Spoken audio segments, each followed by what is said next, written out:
سب کی عبادتوں کو اپنی بارگاہ میں قبول فرمائے، اور جس مقصد زندگی کی خاطر ان ایام میں یہاں جمع ہوئے، خدا ان مقاصد میں بھی ہم سب کو کامیابیاں نصیب فرمائے۔ بالاخص جن جوانوں نے، جن مومنین نے یہ مجالس کا اہتمام کیا، خدا ان کی توفیقات میں اضافہ فرمائے۔ حجت خدا امام زمانہ ان سے راضی و خوشنود فرمائے۔ جب بھی ایسے ایونٹس ہوں آپ کے علاقے میں تو ہر فرد کی ذمہ داری ہے کہ اس میں پارٹیسپیٹ کرے، کیونکہ حسین کسی ایک کا نہیں، حسین سب کے ہیں۔ اگر سب مل کے پارٹیسپیٹ کریں گے تو آپ کی نسلیں بچیں گی، سدھریں گی، سنوریں گی، اور تا قیامت اس کا اجر کرنے والے کو ملتا رہتا ہے۔ تبھی فرمایا کہ جو بھی کام کرو، جس بھی محفل میں جاؤ، جس بھی مجلس میں جاؤ، فرماتے ہیں 3 نیتیں کر کے جایا کرو۔ کل بھی ہم نے عرض کیا کہ کائنات میں ہر شے کے بننے کا مقصد ہے، کوئی چیز بغیر مقصد کے نہیں بنی۔ اسی طرح جو بھی کام کرو اس کے لیے 3 نیتیں کرو۔ پہلی نیت یہ، اگر کسی محفل میں جا رہا ہوں، مجلس میں جا رہا ہوں، اس محفل میں جاؤں جو میرے لیے مفید ہو۔ کبھی بھی ایسی محفلوں میں نہ بیٹھا کرو جو مفید نہیں ہے۔ اب آپ کے دوست ہیں، کہتے ہیں گھومنے چلتے ہیں، چلو گھومنا صحت کے لیے اچھا ہے، لیکن ڈیلی ایک روٹین بن گئی ہے کہ 2 گھنٹے بیٹھ کے گپے ماریں، باتیں کریں، یہ محفل لہو ہے، اس کا کوئی فائدہ نہیں ہے۔ ہاں، ڈیلی بیٹھ کے اچھی باتیں کی جائیں، اللہ رسول کی باتیں کی جائیں، معاشرے کے صلاح کی باتیں کی جائیں تو فائدے مند ہے۔ فرمایا پہلی نیت یہ کیا کرو کہ جس بھی مجلس میں جاؤں، جس بھی محفل میں جاؤں، وہ مجلس کیا ہو؟ مفید ہو، جسے علم مفید بولتے ہیں۔ وہ علم حاصل کروں جو علم مجھے فائدہ دے۔ باپ بولیں گے مولانا کیا کوئی ایسا علم ہے جو فائدہ نہ دے؟ ہاں، کئی ایسے علوم ہیں جن کا میرے لیے کوئی فائدہ نہیں ہے۔ وہ علم حاصل کرو جس سے تمہاری آخرت بنے، وہ علم حاصل کرو جس سے تمہارا گھر بنے، وہ علم حاصل کرو جس سے تمہارا اخلاق بنے، وہ علم حاصل کرو جس سے تم سوسائٹی میں بہتری کو پیدا کر سکو۔ دوسری نیت یہ کیا کرو کہ جو علم تو نے حاصل کیا، دعا کیا کرو کہ خدا جو میں نے حاصل کیا اس پر عمل کرنے کی مجھے توفیق عطا کر۔ علم بلا عمل کوئی فائدہ نہیں۔ لاکھ مجلسیں سنیں پر ان مجلسوں سے فائدہ نہ لیں، ان مجلسوں کا کوئی فائدہ نہیں ہے، بلکہ اوپر سے ہم گنہگار بھی ہوتے ہیں کہ بندہ مجلس میں سنے نماز پڑھنے کا ثواب کتنا ہے اور نماز نہ پڑھے یہ گنہگار ہوگا۔ آیت اللہ العظمیٰ بہجت سے کسی نے کہا قبلہ نصیحت کریے۔ اکثر لوگ علماء کے پاس آتے ہیں، قبلہ 2 جملے نصیحت، آدھا جملہ نصیحت، 1 لفظ نصیحت کا بتا دیجئے۔ تو آغائے بہجت ان کی چند جملے مشہور تھے، ایک ان جملوں میں سے یہ جملہ ہے کہ قبلہ نصیحت کریے۔ انہوں نے کہا میری سب سے بڑی نصیحت یہ ہے جتنا پتہ ہے اس پر عمل کرو، جتنا بھی پتہ ہے اس پہ عمل کرو۔ اب پتہ بڑھاتے جاؤ گے، عمل نہیں کرو گے تو انسان شیطان بن جاتا ہے۔ شیطان کے پاس آپ اور مجھ سے زیادہ علم ہے، لیکن شیطان نے اپنے علم پہ عمل نہیں کیا۔ پہلی نیت اس محفل میں جاؤ جہاں علم مفید ہو، جس سے تجھے فائدہ ہو، جو پریکٹیکل مجلس ہو۔ ایک مرتبہ ہم تاریخ کے قصے اٹھاتے ہیں جس سے میرا لینا دینا نہیں ہے، افسوس سے کہنا پڑتا ہے، ہمارے ممبر سے اکثر مجلسوں کی توجہ اپنوں پر نہیں ہوتی، غیروں پر ہوتی ہے۔ بھئی 10 منٹ مناظرہ پڑھو، 20 منٹ مناظرہ پڑھو، لیکن اگر پوری مجلس ہی اہل سنت کے لیے ہو تو اپنے کیا سنیں گے؟ ہم تو مولا کو امام بھی مانتے ہیں، ہم تو عصمت کے بھی قائل ہیں، ہم تو توسل کے بھی قائل ہیں، اور میں انہی پہ پڑھتا رہوں اور ان کو ردی جواب دیتا رہوں، پھر قوم کیا سیکھے گی؟ تو علم حاصل کرو جو علم مفید ہو، تیرے لیے مفید ہو، نہ کسی غیر کے لیے، تیری زندگی میں فرق لائے۔ کہ میرے چوتھے امام فرماتے ہیں اگر کوئی ہماری محفلوں میں آئے، ہماری مجلسوں میں آئے، ہمارے کلام کو سنے اور سننے کے بعد گھر جائے، رات کو بستر پر سوئے، سونے سے پہلے یہ سوچے کہ اس مجلس سے اور مولا کے فرمان سے میرے وجود میں تبدیلی کیا آئی ہے۔ اگر تبدیلی آئی ہے تو ہم اس مجلس سے راضی ہیں، اگر تبدیلی نہیں تو مولا زین العابدین فرماتے ہیں نہ ہم اس مومن سے راضی ہیں نہ اس محفل سے راضی ہیں جو محفل لوگوں میں تبدیلی ایجاد نہ کرے۔ پہلی نیت علم مفید، دوسری نیت جو علم حاصل کروں خدایا اس پہ عمل کرنے کی توفیق دو، تیسری نیت جو بہت بڑی نیت ہے وہ کون سی نیت کہ اب یہ دعا کرو، علم مفید لیا، اس علم پر عمل کیا، اے خدا جو میں نے عمل کیا ہے اسے مقام قبولیت عطا کر۔ بعض اوقات لوگ نمازیں پڑھتے ہیں پر قبول نہیں ہوتی، صحیح ہوتی ہیں۔ بعض اوقات زیارت امام حسین بندہ کر کے آئے، صحیح تو ہے پر قبول نہیں۔ آپ کہیں گے مولانا وہ کیسے؟ یہاں سے گیا مولا حسین کی زیارت کے لیے لیکن گھر میں ماں ناراض ہے، باپ کو ناراض کر کے گیا۔ ایک مومنہ کربلا میں کہنے لگی مولانا میں زیارت پر آئی ہوں، امام حسین کی بڑی توفیق ہے لیکن ایک چھوٹا سا مسئلہ۔ میں نے کہا کیا؟ کہ آ رہی تھی لیکن شوہر نے اجازت نہیں دی، زبردستی آئی ہوں۔ میں نے کہا تو نے اپنی ساری زیارت ضائع کر دی، اب بھی وقت ٹیلی فون کر کے اپنے میاں کو کیا کرو؟ راضی کرو۔ جو جس پیسے سے زیارت کرنے جا رہے ہو کیا امام اس پیسے سے راضی ہیں؟ بعض اوقات ہم عمل تو کرتے ہیں لیکن یہ نہیں پتا ہوتا کہ یہ عمل قبول بھی ہوا ہے کہ نہیں ہوا۔ تو فرمایا ہر عمل تیرا کیا ہونا چاہیے؟ مفید ہونا چاہیے، اللہ کی دربار میں مقام قبولیت تک پہنچنا چاہیے۔ صلوات پڑھے محمد و آل محمد۔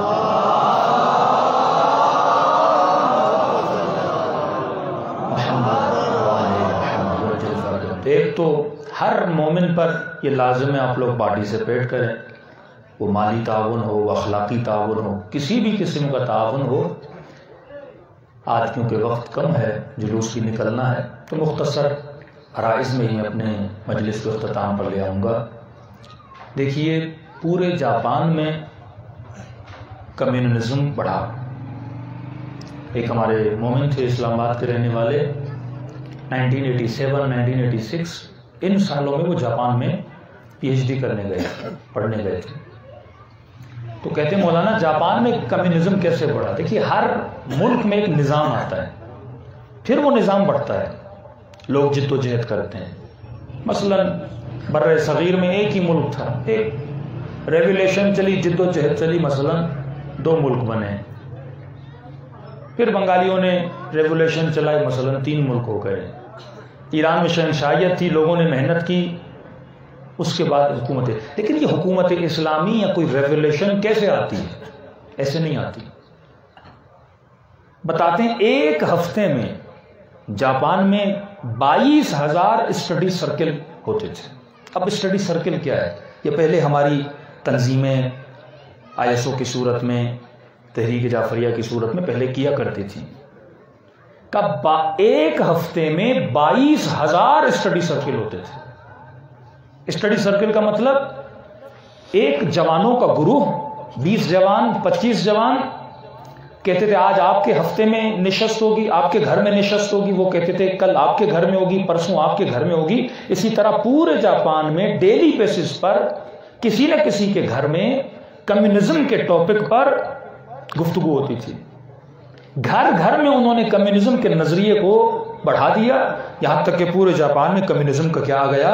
انقلاب آ گیا۔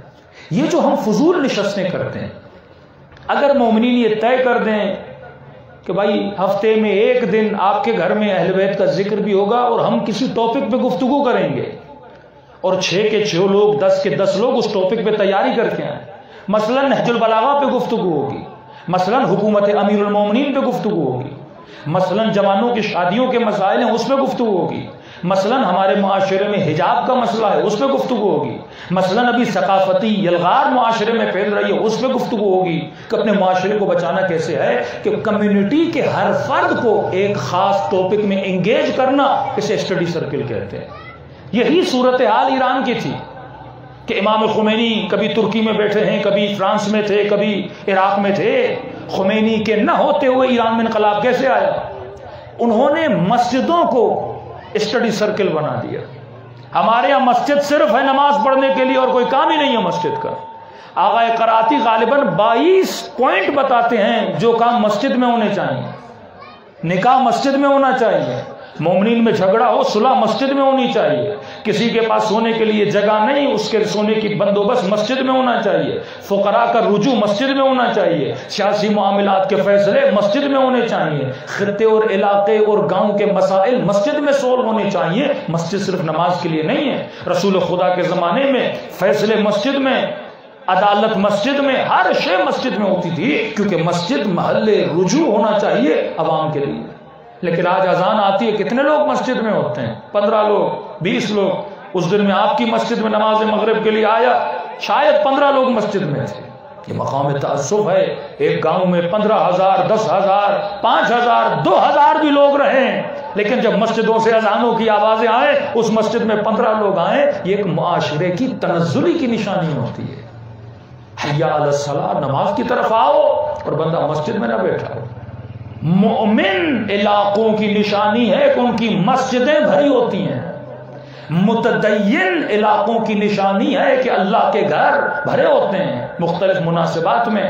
اگر مجلس میں لوگ آ رہے ہیں، اسی طرح انسانوں کو مسجد میں بھی جانا چاہیے. تو جب تک ان اسلوب کو انسان فالو نہ کرے، مجلس صرف سال میں 3 دن کوئی اثر نہیں رکھتی، سال میں 10 دن کوئی اتنا اس کا گہرا اثر نہیں ہے. جب تک ہفتے وار نشستیں نہ ہوں، اب وہ چاہے مسجد میں رکھیں، مومنین اپنے گھروں میں رکھیں، خاص ٹاپک پر بات کیا کریں کہ معاشرے کو بہتری کی طرف کیسے لے جانا ہے. صلوات پڑھیں محمد و آل محمد.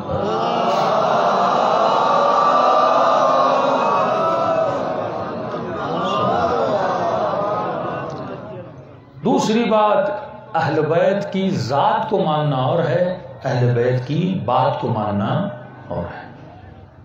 اکثر لوگ خدا کو مانتے ہیں، خدا کی نہیں مانتے. شہید قائد حسینی جب حیدرآباد قدمگاہ میں خطاب کرنے آئے تو انہوں نے کہا کہ ہم نے اپنی تنظیم کا نام رکھا ہے تحریک فقہ نفاذ جعفریہ. فقہ نفاذ یعنی فقہ اہل بیت کو نافذ کرنے کی تحریک. ہر چیز کا ایک ہدف ہوتا ہے نا. تنظیم کیوں بنائی جاتی ہے؟ کہ ہم نے تنظیم کے نام میں تنظیم کا ہدف بیان کیا ہے. تحریک نفاذ فقہ جعفریہ، تحریک موومنٹ، نفاذ نافذ کرنا کسے؟ فقہ امام جعفر صادق کو، کہ بچہ بچہ، بچی بچی کے اوپر اہل بیت کی فقہ کو نافذ کیا جائے. اب اس فقہ میں نماز ہے، صوم ہے، صلاۃ ہے، فکر امیر المؤمنین ہے، جذبہ شہادت ہے، صبر ہے، توکل ہے. یہ ساری چیزیں لوگوں پہ اگر نافذ نہیں تو تحریکوں کا کوئی فائدہ نہیں ہے. اور یہی مسئلہ ہے دشمن اسلام کو کہ فقہ اہل بیت نافذ نہ ہو. یہی مسئلہ ہے عالمی طاقتوں کو. مسئلہ شیعوں سے نہیں ہے. شیعہ آذربائیجان میں بھی میں بارہا کہہ چکا ہوں، اسرائیل کے بہترین تعلقات ہیں آذربائیجان کے ساتھ. شیعہ عراق میں بھی ہیں، لیکن ایران کے ساتھ کیا مسئلہ ہے؟ وہ اتنی بڑی آفر ایرانی گورنمنٹس کو دی گئی کہ آپ صرف اسرائیل کو تسلیم کریے، ہم آپ کو اس علاقے کا کنگ بنا دیں گے. انہوں نے کہا نہیں، اصولوں پہ کمپرومائز نہیں ہے. یہ حسین کی درسگاہ سر کٹا دیں گے پر اصل پہ کبھی کمپرومائز نہیں کریں گے. دنیا میں انہوں نے نظام دیے، یہ پارلیمانی نظام، پریزیڈنشل نظام، سرمایہ دارانہ نظام، کمیونزم کا نظام، لبرلزم کا نظام، سیکولرزم کا نظام، یہ دنیا کے نظام ہے نا. اب ساری دنیا سیکولر نظام پہ چل رہی ہے، اور وہاں پہ ایک بندہ آئے اور دنیا کو کہے ہم تجھے ایک نیا نظام دیں گے جسے اسلامی نظام بولا جاتا ہے، وہ اس چیز سے خوف زدہ ہیں. پوری دنیا میں ایک حکومت بھی اسلامی نظام بنا کے کامیاب ہو گئی تو دنیا کے لوگ بھی بولیں گے ہمیں بھی تو ایسا نظام چاہیے. آپ اگر ایک شہر کو رول ماڈل بنا دیتے ہو، بہترین کام کرتے ہو، وہ پورا ملک کہتا ہے مجھے ویسا شہر چاہیے نا. اگر اسلامی نظام کامیاب ہو جائے تو پوری مسلمان دنیا بھی کہے گی نا کہ ہمیں اسلامی نظام چاہیے، ہمیں بادشاہتیں نہیں چاہیے. اب چالاکی دیکھیے دشمن نے کیا کی. صرف پوائنٹس دیتا جا رہا ہوں، گھر جا کے ان پوائنٹس پہ سوچئے گا.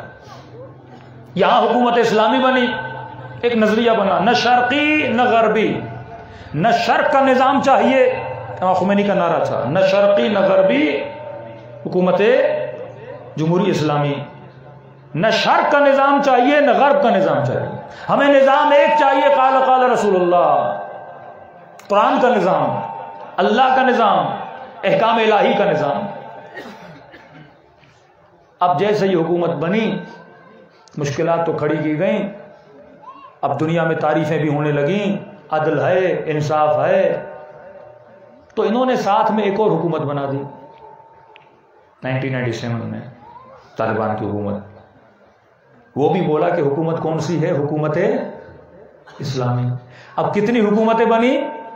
2 حکومتیں، ایک حکومت اسلامی ادھر، ایک حکومت اسلامی ادھر. اب اس حکومت اسلامی کو جس کو شیعوں نے بنایا اس کو انہوں نے پروموٹ نہیں کیا، لیکن وہ حکومت اسلامی جو ایک تکفیری فرقے نے بنائی اسے بے تحاشا پروموٹ کیا، لیکن پوزیٹیولی پروموٹ نہیں کیا، نیگیٹیولی پروموٹ کیا. افغانستان میں کسی خاتون کو مثلا کوڑے مارے جا رہے ہیں، میڈیا میں کوریج. حکومت اسلامی میں ایک عورت کو کوڑے مارے جا رہے ہیں. مثلا کسی چور کے ہاتھ کاٹے جا رہے ہیں، حکومت اسلامی میں ہیومن رائٹس کو پامال کیا جا رہا ہے، ہاتھ کاٹے جا رہے ہیں. ہزاروں پہ ظلم ہو رہا تھا، حکومت اسلامی میں مسلمانوں کا گلا کاٹ رہا ہے. اتنا بولا اتنا بولا اتنا بولا کہ اگر پاکستان کے مسلمانوں کو بھی یہ بولا جاتا کہ کیا تمہیں حکومت اسلامی چاہیے، کہتے تھے نہیں، کیونکہ حکومت اسلامی ایکول ٹو طالبان. اب بھی ذہن سازی پوری نہیں ہوئی، پھر داعش بنائی. دنیا کا ایک مجھے ظالم دکھائیے جو ظلم کرے اور فل HD کیمرے میں اس کی ریکارڈنگ کرے. داعش لوگوں کو پکڑتے تھے، اردن کے پائلٹ کو پکڑا، پنجرے میں ڈالا، پیٹرول اس کے سر پہ پھینکا، اسے زندہ جلایا اور HD کوالٹی میں اس کی ویڈیو میں ریکارڈنگ کی، اور وہ ریکارڈنگ پوری دنیا دیکھ رہی ہے. یہ کون ہے؟ ان کے جھنڈے پہ لکھا ہے لا الہ الا اللہ محمد رسول اللہ.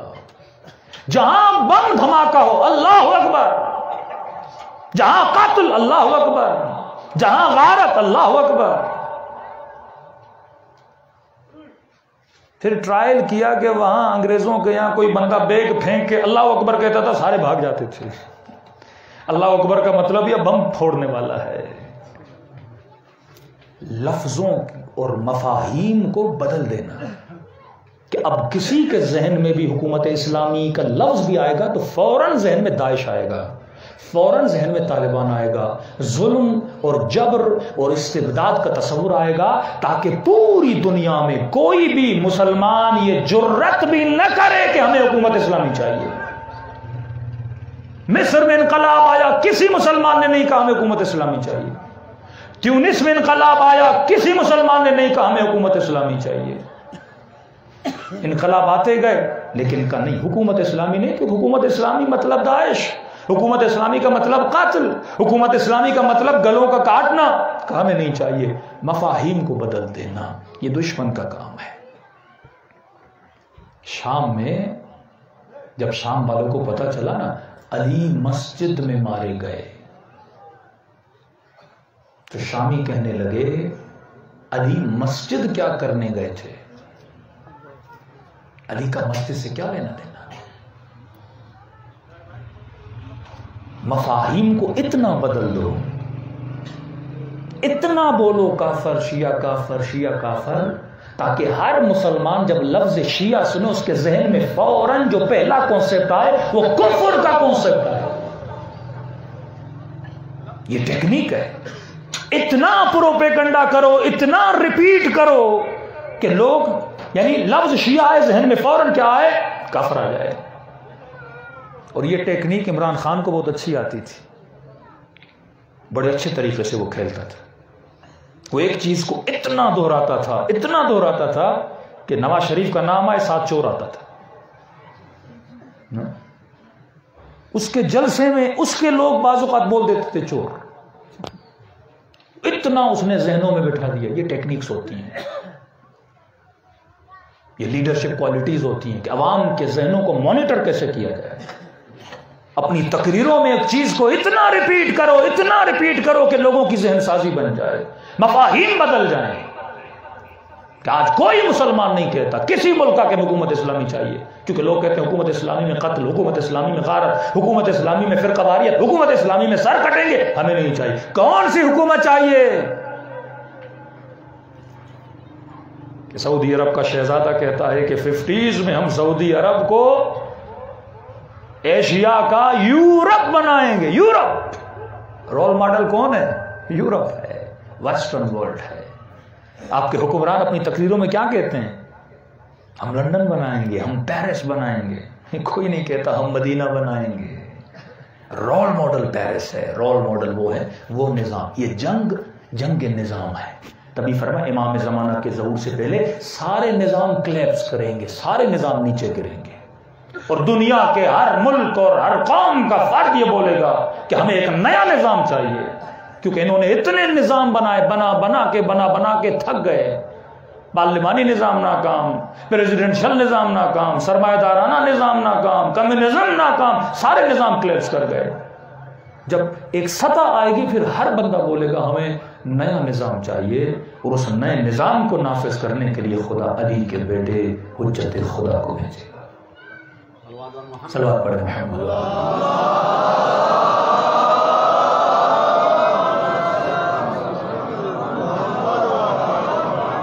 اب بس ایک جملہ ربط مصیبت، وقت کم آئے، فرمایا افضل الاعمال انتظار الفرج، بہترین عمل انتظار حجت ہے۔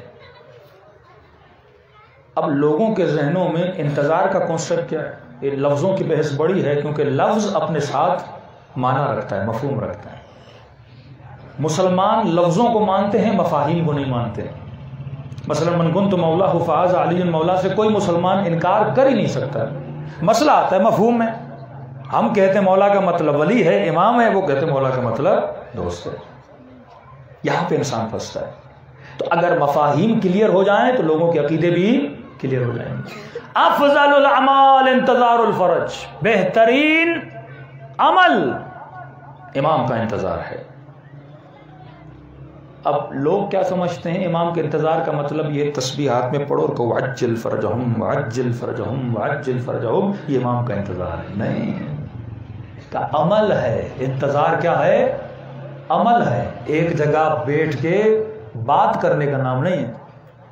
ایک انتظار جو آپ کے ذہنوں میں بیٹھا ہوا ہے، جو آپ بس اسٹاپ پہ اور ایئر لائن کے لیے ایئرپورٹ پہ کرتے ہیں، کہ مثلا فلائٹ 3 بجے ہے اور بندہ 2 گھنٹہ پہلے ایئرپورٹ جاتا ہے، آپ کیا کر رہے ہیں؟ بھائی ویٹنگ ہال میں بیٹھا ہوں، انتظار کر رہا ہوں۔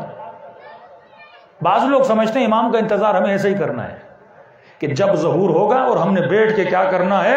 انتظار کرنا۔ نہیں، انتظار عمل کا نام ہے، انتظار ایکٹیویٹی کا نام ہے۔ بہترین عمل انتظار ہے۔ اب یہ عمل کیا ہے؟ عمل کا مطلب ہے امام زمانہ کی حکومت کے لیے بندہ تیاری کرے۔ امام آ کے کیا کریں گے؟ کیا پولیس کے نظام کو ختم کریں گے؟ کیا ہاسپٹلوں کو گرائیں گے؟ کیا اسکولز کو گرائیں گے؟ نہیں، بلڈنگیں وہی ہوں گی، ادارے وہی ہوں گے، سب وہی ہوں گے۔ امام کریں گے کیا؟ امام انہی اداروں میں پھر وہی بات ہے، حکم الہی کو نافذ کریں گے۔ ایجوکیشن بند نہیں ہوگی، لیکن ایجوکیشن اس طرح ہوگی جس طرح امام چاہتے ہیں۔ ہاسپٹل بند نہیں ہوں گے، لیکن ان ہاسپٹلز میں حیا اور عفت کو نافذ کریں گے۔ اب میں نے کیا کرنا ہے امام حجت خدا کے لیے؟ میں نے اس نظام کا کم از کم ایک اینٹ تو رکھوں نا، کہ امام بولے کہ تم نے میرے آنے سے پہلے کم از کم ایک اینٹ تو ڈال دی تھی نا۔ یہ نہ ہو کہ امام آئے اور اس کے بعد ہم شامیانے لگائیں، ممبر رکھیں، لاؤڈ رکھیں، مجمع بلائیں۔ ایسے کوئی انتظار تھوڑی ہوتا ہے۔ آپ کو پتا چلا مولانا مجلس پڑھنے کے لیے آ رہے ہیں اور میں یہاں پہ آ کے کھڑا ہو جاؤں، نہ ممبر ہو، نہ لاؤڈ ہو، نہ مجمع ہو، بھائی پھر آپ نے ہمیں دعوت کیوں دی؟ پہلے انتظام کیا جاتا ہے، پھر پروگرام ہوتا ہے۔ امام کے آنے سے پہلے میں نے کیا انتظام کیا امام کے لیے؟ امام کیا کریں گے؟ حکومت الہی کو نافذ کریں گے۔ میں نے کچھ اپنے معاشرے میں الہی کام کرنے۔ ایک چھوٹی سی مثال دوں تاکہ آپ سمجھ جائیں۔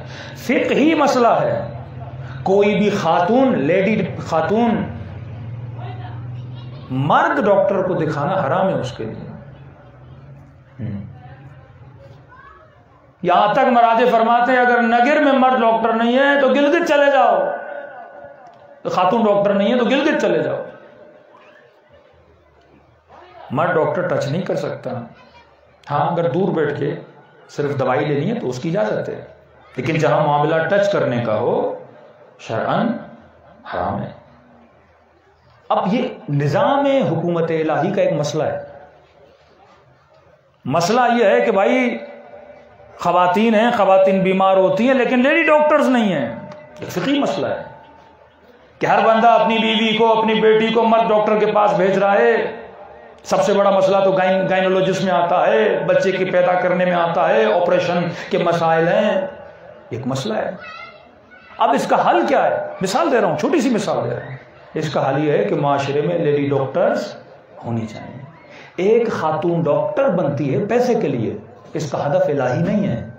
ایک ہی کام میں ہدف بدل جائے نا، وہ امام زمانہ کی ناصر بن جاتی ہے.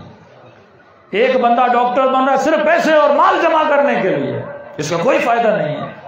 لیکن ایک خاتون ڈاکٹر بنتی ہے ہدف الہی لے کر کہ معاشرے میں عورتیں مردوں کو دکھا رہی ہیں میں ڈاکٹر بنوں گی اور معاشرے کی عورتوں کو فعل حرام سے بچاؤں گی.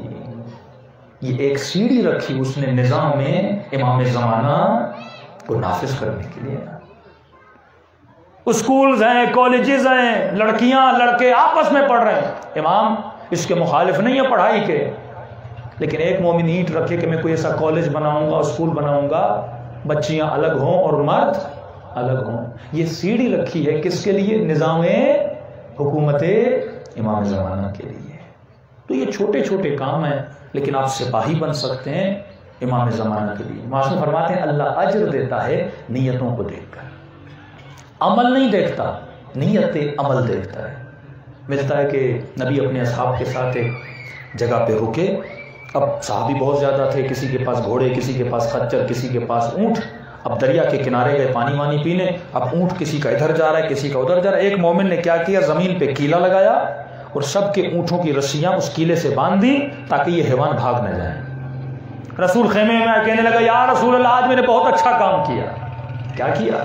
کل ان بیچاروں کے حیوان ادھر ادھر نہ جاتے، اسی لیے میں نے کیلا لگایا تاکہ ان کے حیوان ایک ہی جگہ پہ ٹھہرے رہیں. تبارک اللہ فیک، اللہ تجھے اجر دے، تم نے بڑا اچھا کام کیا. اگلے دن ایک مومن وہیں سے گزر رہا تھا اور کیلا اس کے پاؤں میں لگا، چوٹ آئی اسے. اس نے کیلا اکھاڑ کے پھینک دیا.